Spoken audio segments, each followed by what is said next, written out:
Eksodo Kapitulo 8. Ang mga baki.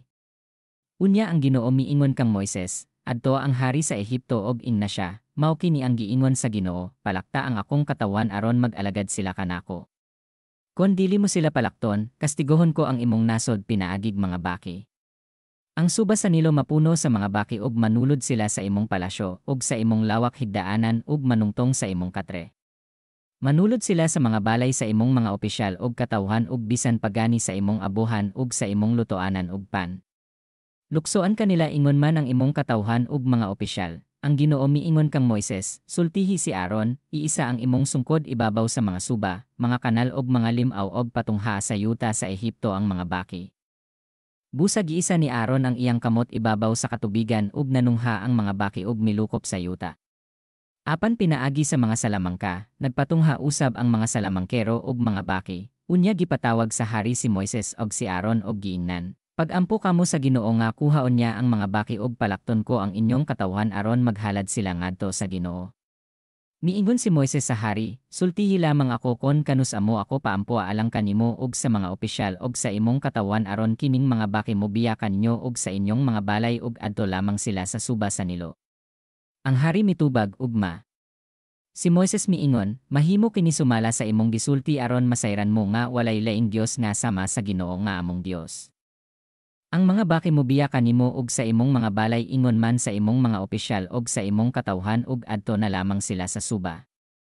Unya mibiya si Moises ug si Aaron gikan sa hari. Unya nagampo si Moises sa Ginoo mahitungod sa mga baki nga iyang gipadala. Gihimo sa Ginoo ang gihangyo ni Moises ug nangamatay ang mga baki na diha sa mga balay ug sa mga tugkaran ini ingon man kadtong didto sa kaumahan. Dagkong mga pundok sa mga patay nga baki ang nahipos sa mga Ehiptohanon ug nanimaho ang tibuok nasod. Sa pagkakita sa hari na maarang-arang na ang ilang kahimtang, nagmagahi na usab siya ug wala na mamati kang Moises ug kang Aaron sama sa gipasidaan sa Ginoo. Ang mga tadnok, ang Ginoo miingon kang Moises. Ingna si Aaron nga hapakon niya sa iyang sungkod ang yuta ug ang tanang abog sa tibuok Ehipto mahimong tadnok. Gihimo nila kini. Gigunita ni Aaron ang iyang sungkod og gihampak ang yuta ug ang tanan gayod niya abog sa Ehipto na himong mga tadnok nga milukop sa katawhan ug mga mananak. Misulay usab paghimog mga tadnok ang mga salamangkero apan wala sila makahimo. May mga tadnok diha sa mga tawo ug mga mananak. Busa ang mga salamangkero miingon sa hari, buhat kini sa Dios.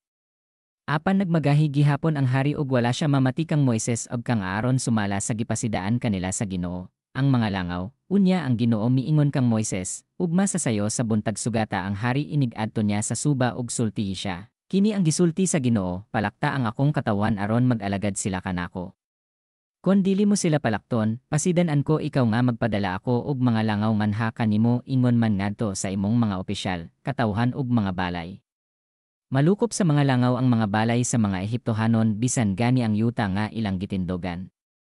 Apan ilikay ko ang yuta sa Gosen nga gipuy-an sa akong katawan aron ka masayod nga ako.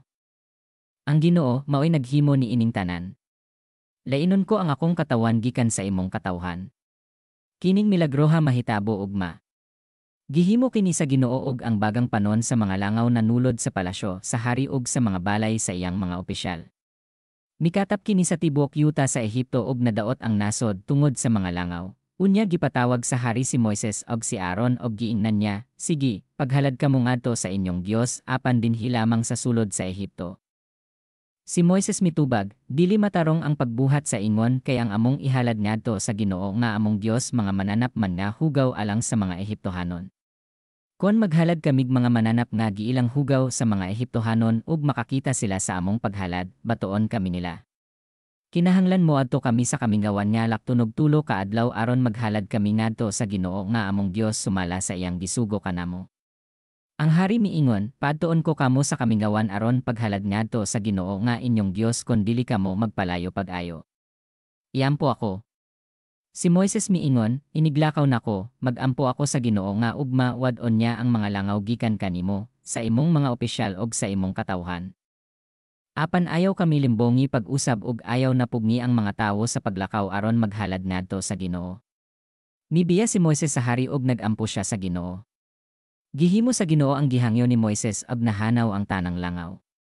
Apan nagmagahin na usab ang hari ug wala niya palakta ang mga tawo.